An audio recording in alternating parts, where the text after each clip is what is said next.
su momento, una persona muy conocedora de todos los temas de la integración. Y tenemos aquí a Jorge Tayana también, canciller argentino, fue secretario ejecutivo de la Comisión Interamericana de Derechos Humanos, ha sido diputado de Parlasur, presidente de Parlasur y actualmente preside la Comisión de Relaciones Exteriores del Congreso de Argentina. Como ven, tenemos aquí a un Messi y a un Pelé de la integración latinoamericana. Les agradecemos a ellos que nos hayan atendido esta invitación. El sistema de este diálogo es muy sencillo. Primero haremos nosotros tres unas consideraciones breves de unos 5 minutos cada uno sobre unos temas que ya hemos informalmente acordado sobre el tema, por supuesto, central de la integración. Luego recibiremos preguntas y continuaremos el diálogo hasta completar el tiempo que nos ha sido asignado. Para todos los que nos están escuchando, la coordenada virtual es Diálogos de Cambio, el futuro de la integración, y el hashtag de este espacio es numeral Diálogos de Cambio. Sin más prólogo, paso a hacer unas breves consideraciones iniciales. Escogimos el tema de la integración para este diálogo de Puebla porque nunca había sido tan necesaria la integración como ahora y nunca habíamos estado tan desintegrados como lo estamos en este momento. Y creo que podríamos comenzar haciendo una reflexión en el sentido de que tal vez hay dos visiones contrapuestas de la integración y eso nos ha confundido porque consideramos lo mismo distintos conceptos. Uno es el concepto que podríamos llamar neoliberal, que es la integración como acuerdos de libres comercios, libre movilidad de bienes, de servicios, acuerdos de propiedad intelectual, protección de inversiones, que es simple y sencillamente una visión economicista de la integración. Y otra visión es la integración ya de carácter regional, no comercial, que involucra una cantidad compleja de aspectos, como por ejemplo la movilidad de personas, el concepto de ciudadanías, el concepto de competitividad expresado a través de infraestructura, conectividad, todos los temas de ciencia y tecnología. Y de alguna manera, alrededor de esos dos conceptos debería girar la posibilidad de inscribir el concepto que quisiéramos de integración hacia el inmediato futuro. Es claro que después de esta pandemia habrá un nuevo mapa de equilibrios en el mundo, tendremos que ver qué papel juega el multilateralismo, dentro de ese multilateralismo, qué cabida tiene esta consolidación de una propuesta sur-sur en la cual estaba integrado UNASUR, qué vamos a hacer con los polos hegemónicos.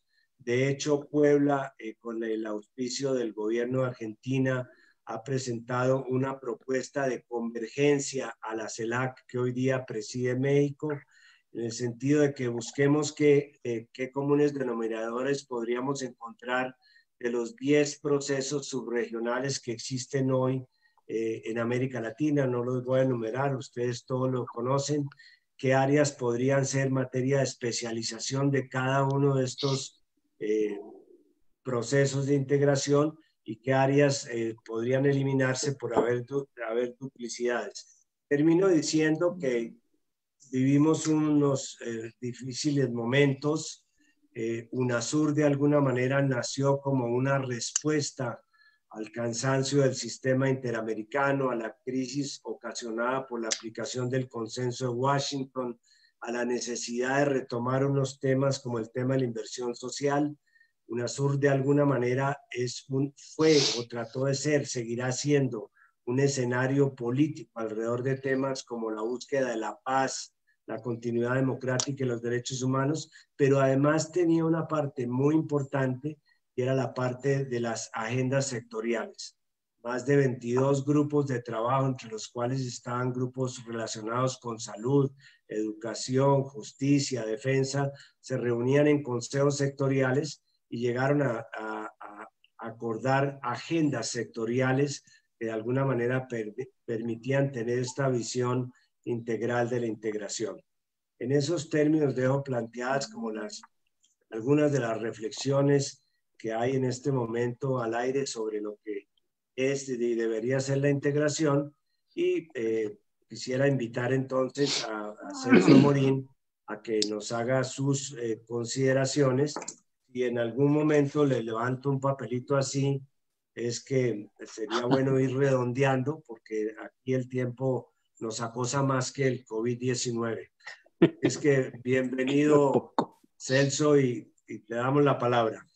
Bueno, buenas tardes ahí, porque veo que está claro aún, pero buenas noches aquí para el estimado presidente, amigo Ernesto Samper, también mi amigo y colega Jorge Tayana. La revista Foreign Policy ha dicho que yo era el mejor canciller del mundo, porque Tayana ya no era el canciller. Entonces era por eso.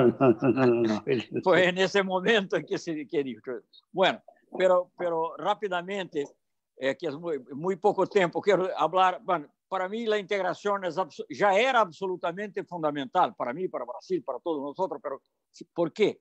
Porque ya se dibujaba un mundo, se diseñaba un mundo de grandes bloques, incluso antes de la pandemia. Y en los grandes bloques, incluso países grandes, Brasil es un país muy grande, está siempre entre los 10 más grandes, población, territorio, PIB, qué sé yo, no es grande suficiente para, digamos, relacionarse con Estados Unidos, no es grande suficiente para relacionarse con la Unión Europea, no es grande suficiente para relacionarse con China. Digo, relacionarse bien, no relacionarse de una manera equilibrada.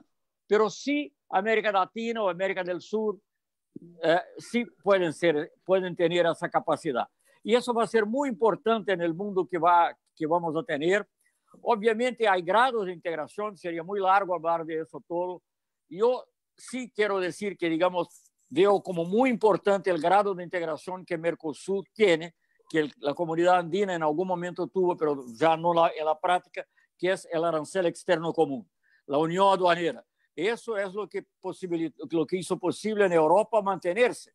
Las otras cosas que eran áreas de libre comercio no se sabe más lo que son, pero las uniones aduaneras sí guardan gran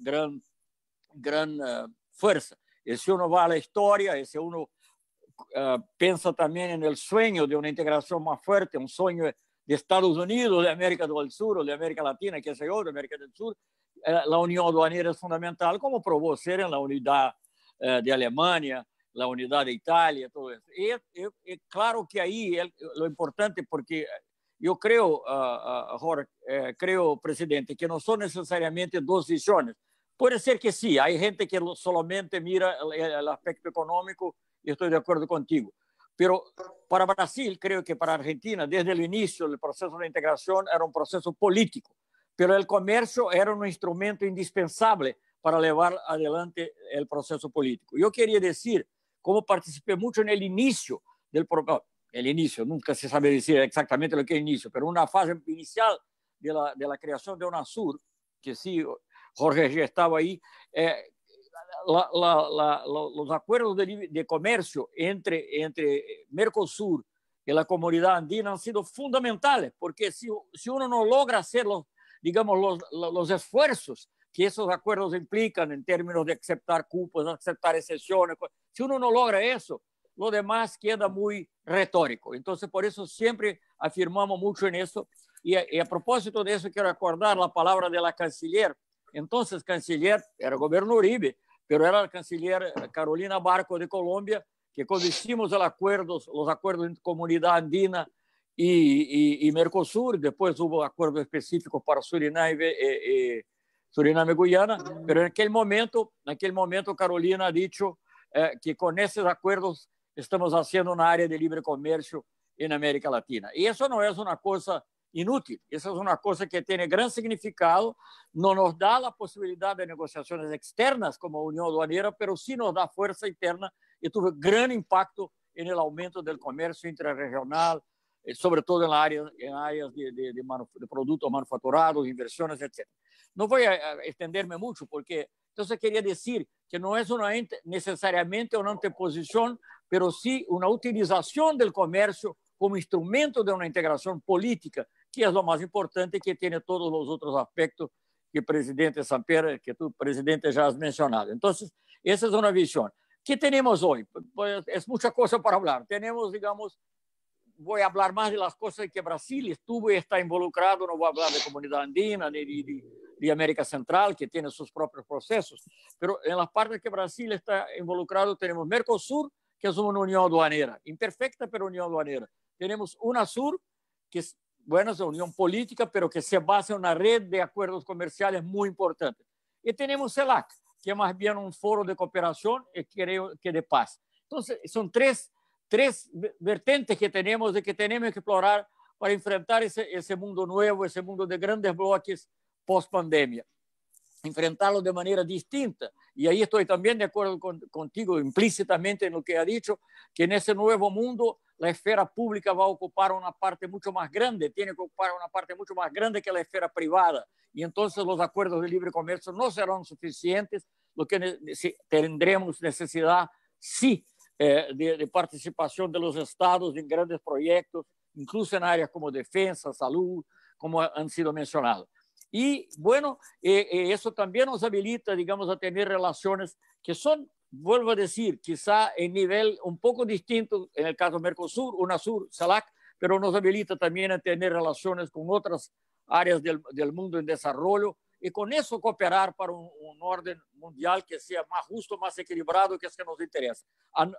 Hay una trampa que se está poniendo, y es una trampa real, pero es una trampa que es la de la nueva Guerra Fría. A nosotros no nos interesa una Guerra Fría, tenemos que trabajar para fortalecer la multipolaridad, eso implica China, implica Rusia, implica Unión Europea también, de las maneras que podamos hacer, pero sí. Y para terminar, solamente, como hablo de los tres instrumentos que había, Mercosur, UNASUR y CELAC, además hay grupos como el BRICS que pueden también integrarse con eso, pero hablando de los tres, yo diría de una manera muy sencilla, ¿cuáles serían en la Revolución Rusa? Yo no quiero hablar del comunismo aquí, porque si no voy a preso aquí inmediatamente, pero se decía que era pan, tierra y paz. No, aquí tenemos tres cosas.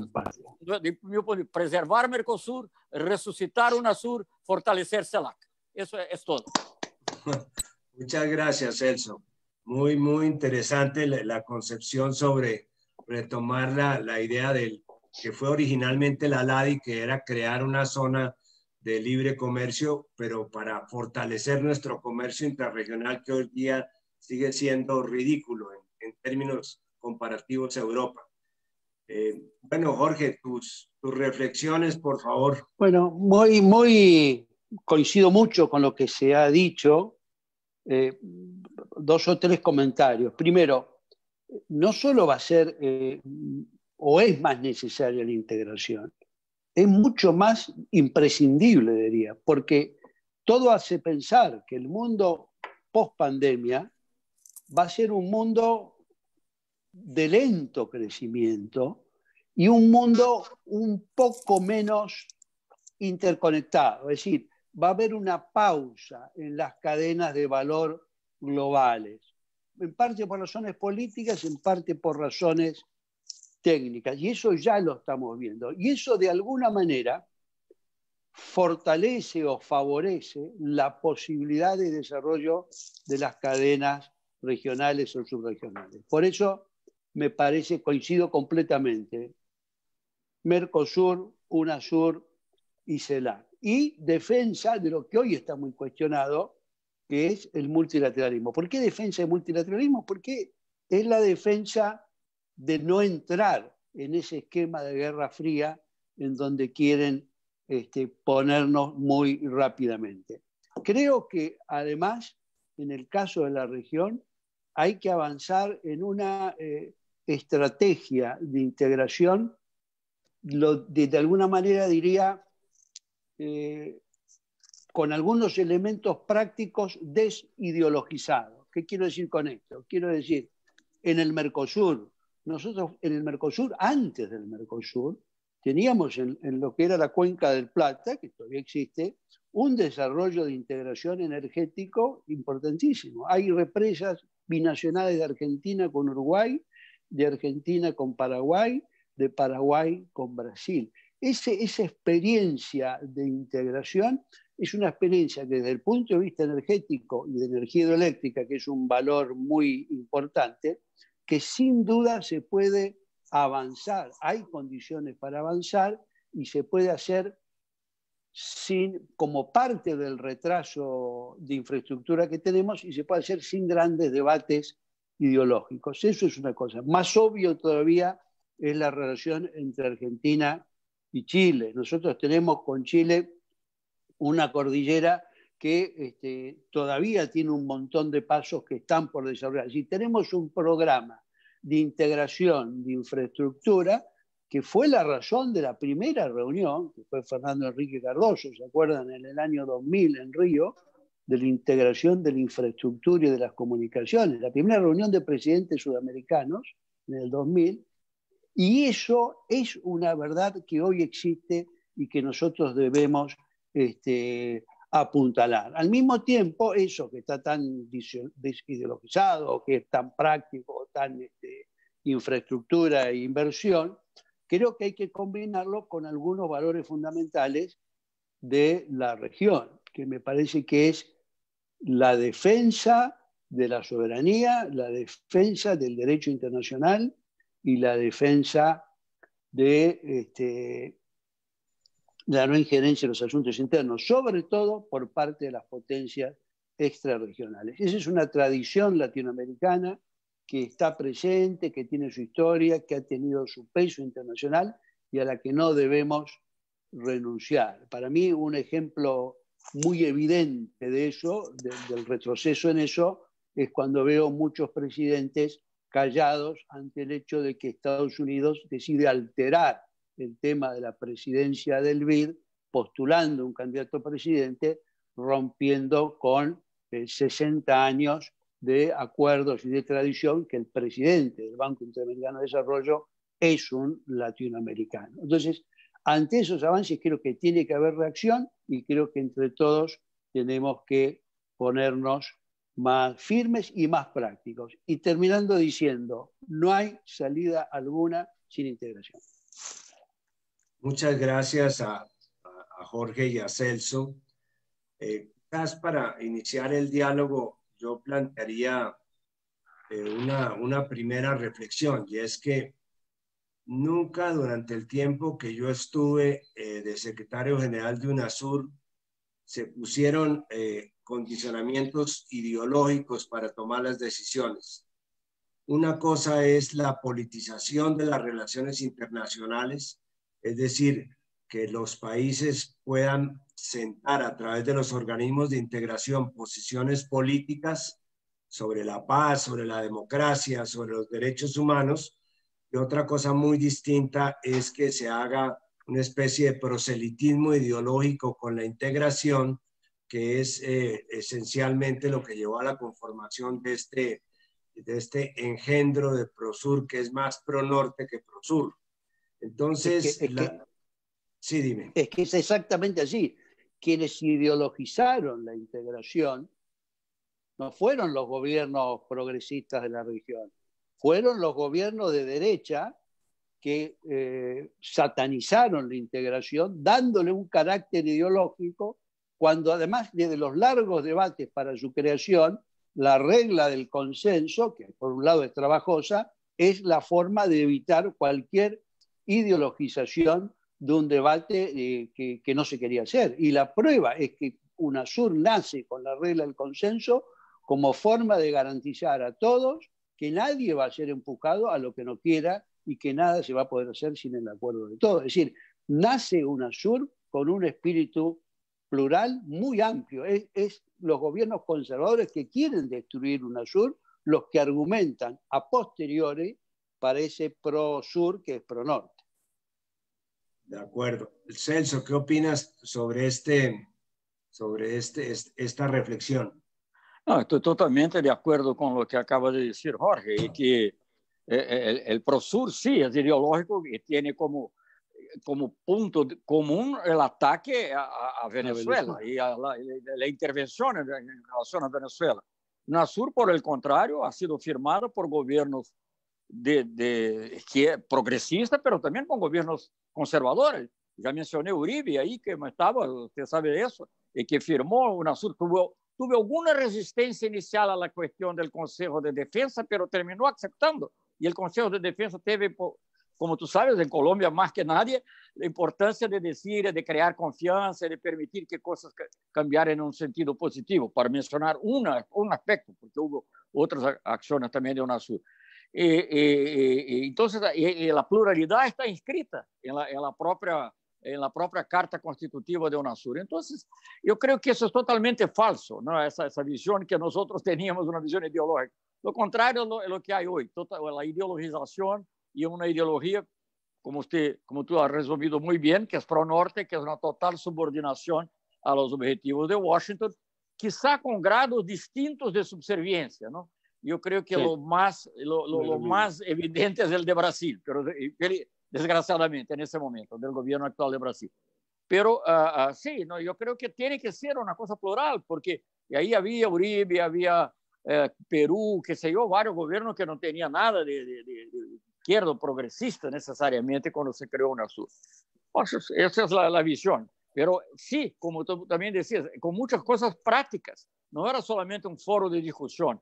El Instituto de Gobierno en Salud, el ISAGS, era un órgano muy importante que hacía, podía ser, yo tuve contacto con él porque en ese momento ya no era ministro, pero estaba en la UNITAID, que es una organización internacional, pequeña organización internacional para acceso a medicamentos. Estábamos trabajando juntos para compra de medicamentos, utilizando las otras posibilidades que existieron, cosas que sería muy importante en ese momento para vacunas, medicamentos.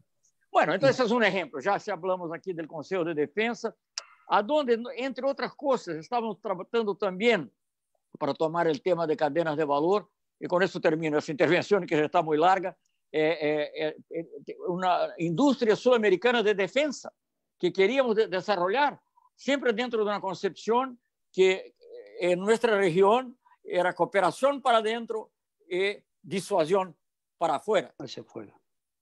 Es verdad. Ahora, a mí me parece importante destacar esos tres temas que ustedes han mencionado como logros concretos de esa visión de la integración que teníamos los sectores progresistas.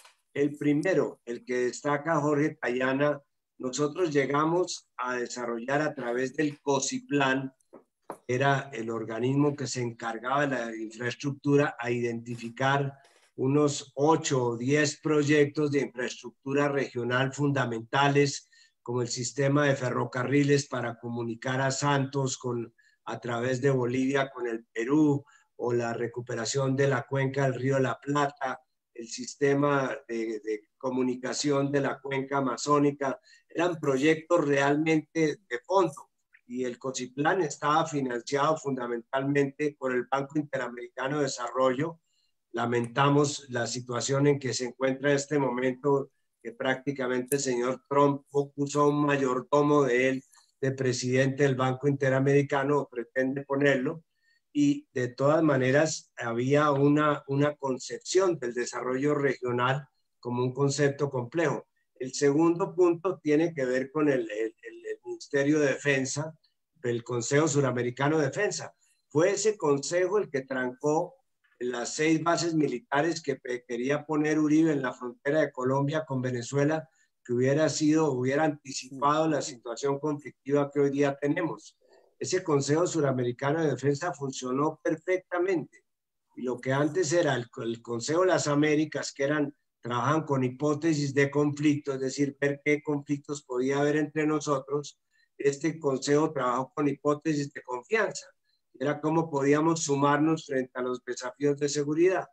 Y el tercer punto, que ya mencionaba muy bien Celso, es el ISAGS. No sé si ustedes sabrán que no fue posible, no ha sido posible durante el tiempo de la pandemia que haya habido una reunión de todos los ministros de salud de la región, porque vetan la participación de Venezuela o la participación de Bolivia antes. en fin, esa ideologización, ese virus ideológico, pues ni siquiera ha permitido que en épocas de crisis como la que vivamos nos podíamos sentar como lo hacíamos en el ISACS, como lo hicimos para hablar del dengue, para hablar del ébola, para hablar del chikungunya. El ISACS obviamente tenía un papá importante que era la Fundación Filio Cruz, pero detrás de eso había toda una experiencia sobre consolidación de ofertas para compra de vacunas, sobre el seguimiento de estas epidemias, de tal manera que yo sí creo que una de las reflexiones de fondo para la post-pandemia pues debe ser qué podemos hacer nosotros para recuperar este concepto de integración. Bueno, voy a decir una palabrita solamente sobre la cuestión del BID, si puedo. Claro, adelante. Es un foro libre. Sí, es un escándalo eso, ¿no? Es un escándalo de una dimensión, además de ser una quiebra de toda la tradición, del acuerdo no escrito que viene de la creación del banco, en que Brasil en la época tuvo participación con el gobierno de Kubitschek, Operación Panamericana. Brasil y todos nosotros, obviamente. No solamente es una ruptura de ese acuerdo no escrito, a que ya se refirió Jorge, pero ¿por qué Estados Unidos en ese momento quiere romper con eso? ¿Es un capricho? Yo no lo creo. Yo creo que la persona que está nombrada para eso es una persona del Consejo de Seguridad Nacional de Estados Unidos que proviene de los lobbies de cubanos de Miami, que ya se ha notabilizado por acciones contra Venezuela, porque esa es la cuestión, porque hasta ahora, como son las cosas, el presidente es latinoamericano, bueno, ahora incluso es un colombiano, pero el presidente es latinoamericano, pero el vicepresidente ejecutivo que garantiza que no va a pasar nada que los americanos tampoco deseen, es norteamericano. Entonces no tienen necesidad de ese control. Quieren la razón que quieren, pienso yo, no tengo es una visión política, ¿no? La razón por qué quieren la presidencia era para poder hacer cosas que, digamos, un presidente latinoamericano, aunque sea más conservador, no haría. Por ejemplo, la subversión en Venezuela, por ejemplo, mantener la subversión en Bolivia, cosas de ese tipo, que obviamente irán disfrazadas de apoyo a alguna organización, de libre iniciativa, lo que sea. Las palabras del canciller de Brasil, mira, Brasil tenía un candidato que había sido presentado, no sé bien quién es, probablemente no sería gran cosa, pero Brasil retira el candidato y el canciller dice que está satisfecho porque demuestra el apoyo de Estados Unidos a la libre iniciativa y a la democracia en la región. ¿Qué es eso? Son acciones contra Cuba, son acciones contra Venezuela, acciones contra Bolivia, contra una elección legítima en Bolivia, Ecuador, qué sé yo. Entonces, yo creo que eso es muy, muy preocupante.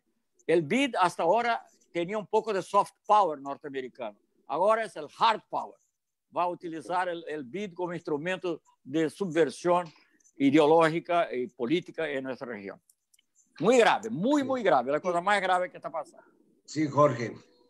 Sí, coincido totalmente. Y no solo para esa tarea de subversión, una especie de continuidad del Grupo de Lima en el BID, digamos, sino que creo que además tiene un sentido de extorsión punitoria en relación al vínculo de muchos países de la región con China. Es decir, lo que está haciendo Estados Unidos es tomar un instrumento financiero y lo va a aflojar o a cerrar en función del distanciamiento que tomen distintos países de una relación con China que se ha vuelto creciente, no solo en lo comercial en la región, sino también ha tenido un desarrollo importante en inversión en infraestructura por parte de China y que también está adquiriendo un rol financiero importante a la hora de los préstamos, los swaps en renminbi, etcétera, etcétera.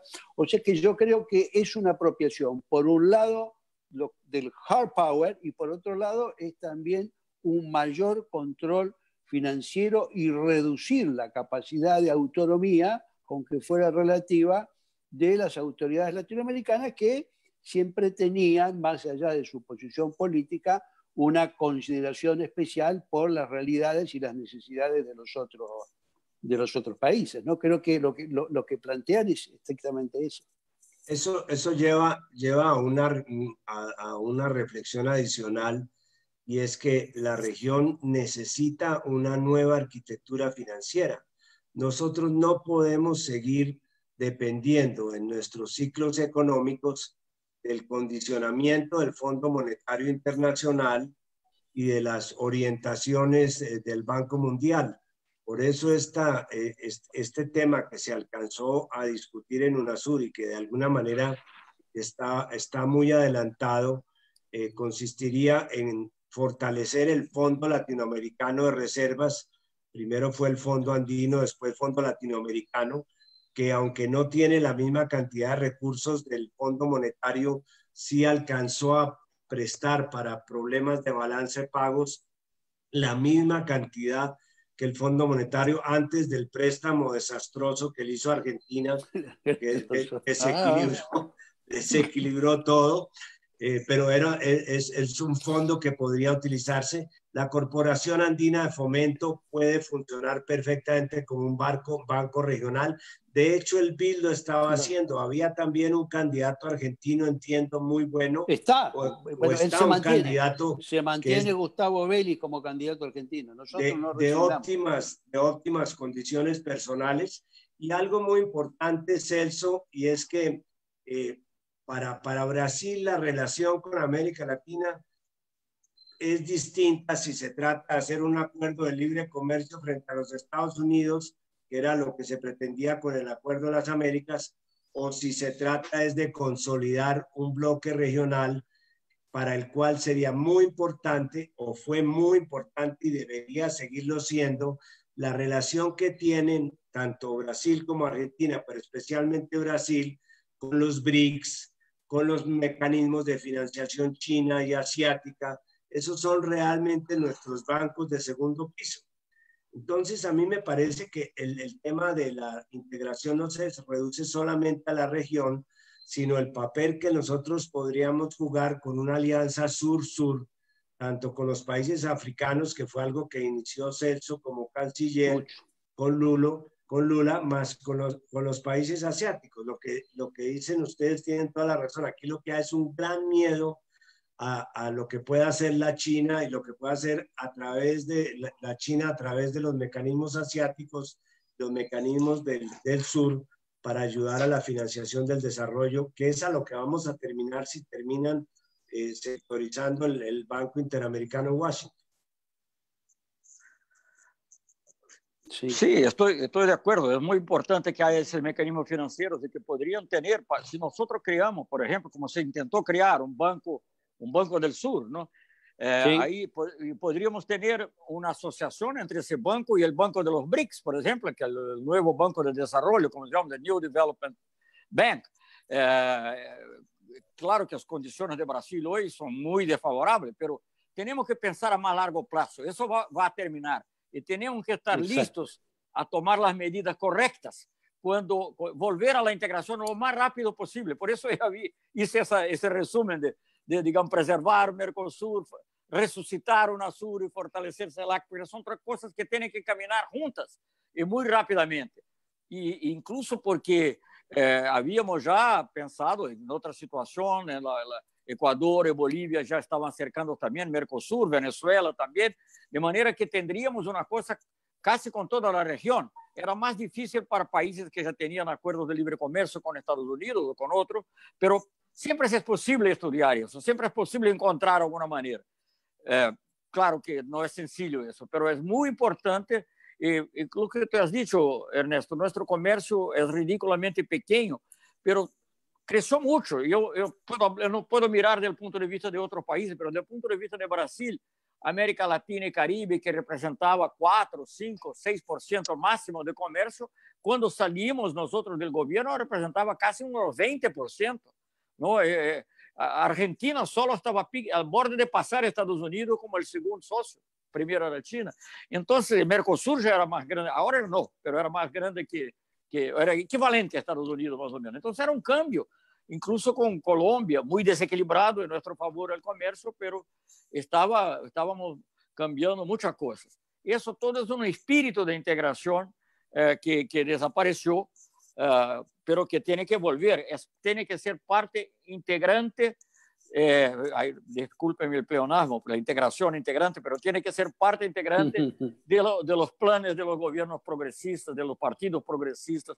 No es posible pensar, y siempre voy a nuevamente decir algo, claro que la integración tiene que ver con el comercio, tiene que ver con el desarrollo, pero sobre todo tiene que ver con la paz y la democracia. Es la integración que hace posible, como hicimos con el Consejo de Defensa, con otras cosas, crear un clima de confianza entre nosotros, que es absolutamente fundamental para que no estén ahí a nos dividir, como están. Yo hablo aquí, como estoy viendo aquí a Jorge en el telón, no sé cómo dice ese, no es telón porque es pequeño, no sé cómo se dice. En la pantalla. Como veo aquí Jorge en la pantalla, la diplomacia norteamericana, sé eso de mucho tiempo, cuando trabajaba con ciencia y tecnología también, o incluso con las películas audiovisuales.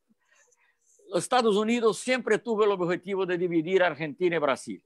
Ahora lo hace Brasil gratuitamente, graciosamente, ¿no? Están ganando esa guerra sin un tiro. Pero eso tiene que cambiar para volvermos a donde estábamos caminando antes, que es muy importante. Es que los acuerdos de libre comercio lo que hacen es agravar la condición extractivista de nuestra economía, porque están todos basados sobre la base de los ciclos de precios de productos básicos. Por eso el concepto que mencionó Jorge de cadenas sociales de valor. El 80% del comercio en el mundo antes de la pandemia se hacía a través de cadenas de valor, que eran cadenas logísticas, cadenas de servicios, encadenamientos productivos. Ahora los gobiernos conservadores en esta pandemia descubrieron que aquí hay pequeñas y medianas empresas.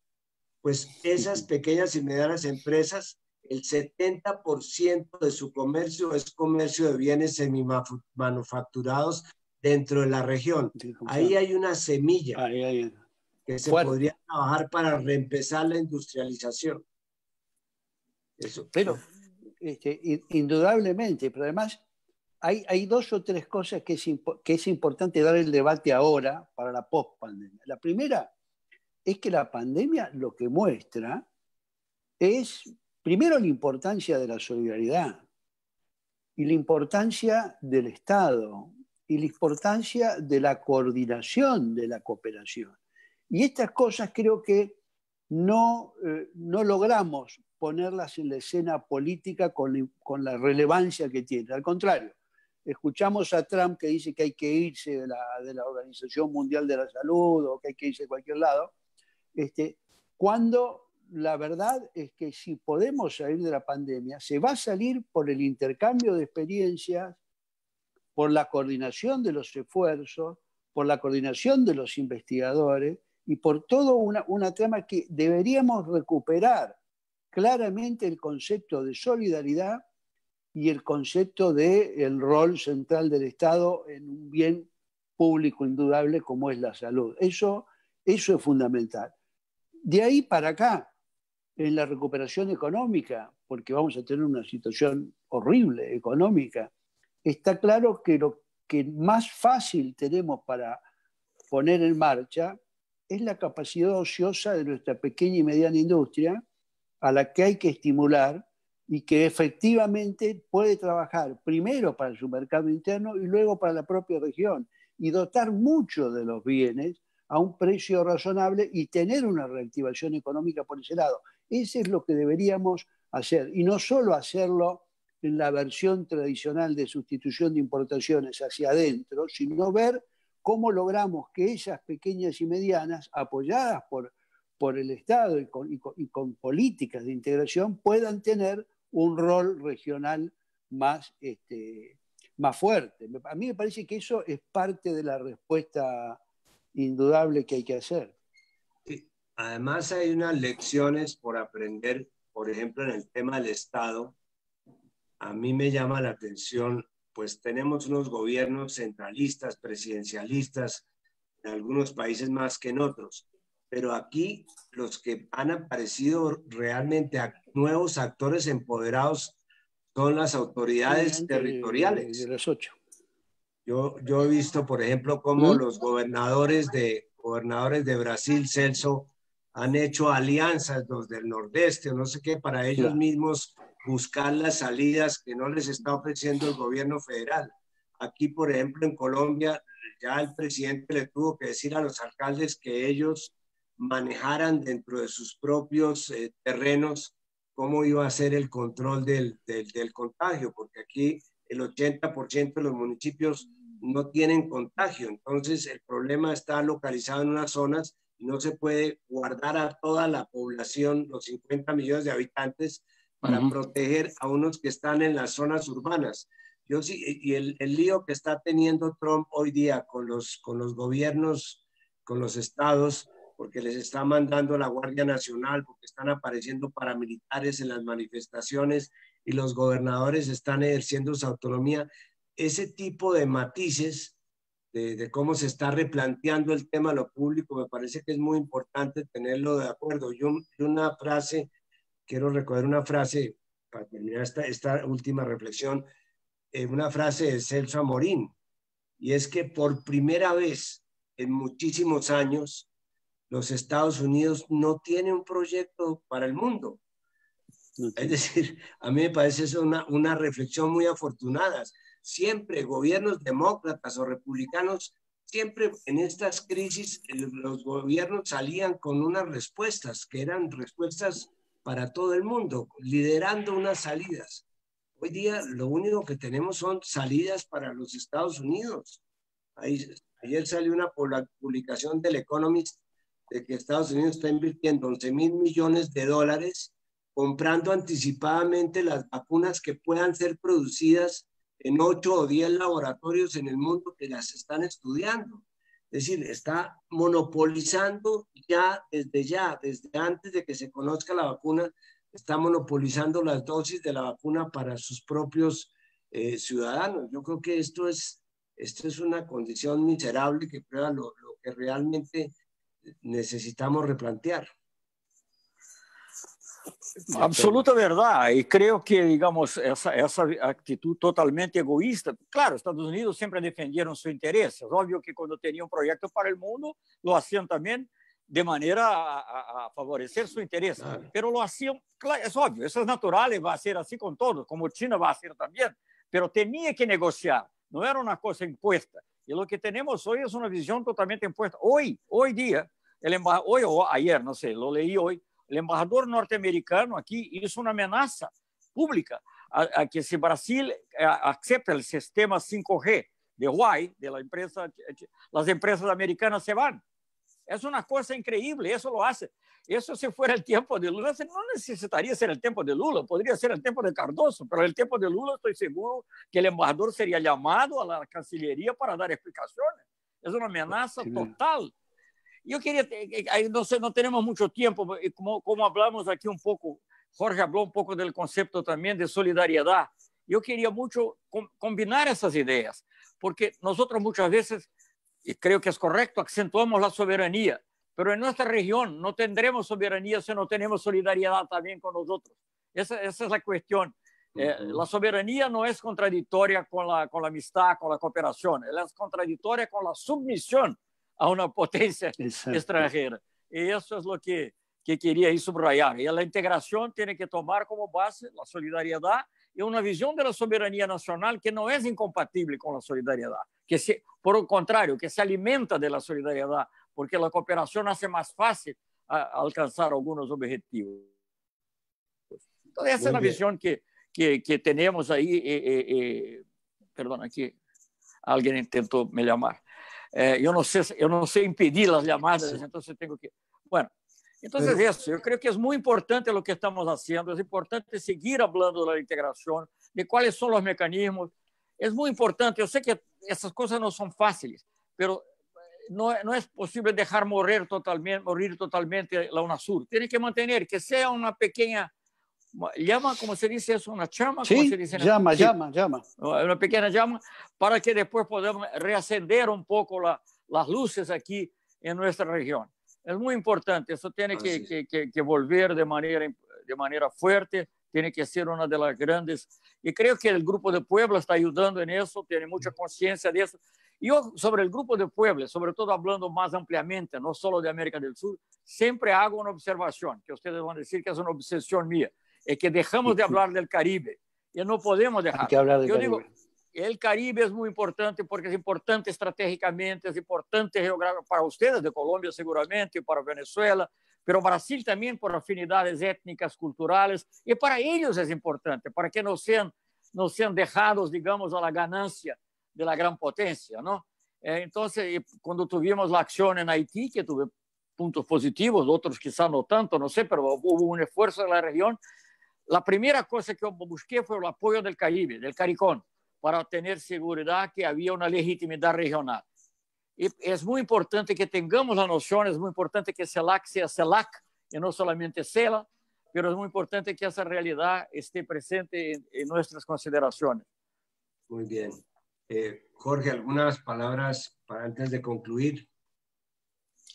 Sí, que es un trabajo que hay que hacer y es un trabajo que hoy corresponde hacerlo a distintos sectores, a la sociedad política, a los académicos, a los economistas, a los empresarios, a los sindicalistas y al resto de la sociedad civil también. Y me parece que nosotros tenemos que contribuir a poner en valor esta idea que decía Celso. Es decir, durante mucho tiempo el concepto de soberanía era como contradictorio al concepto de integración, porque soberano era el que decidía por sí mismo todo solo, es decir, modelo del siglo XVII, y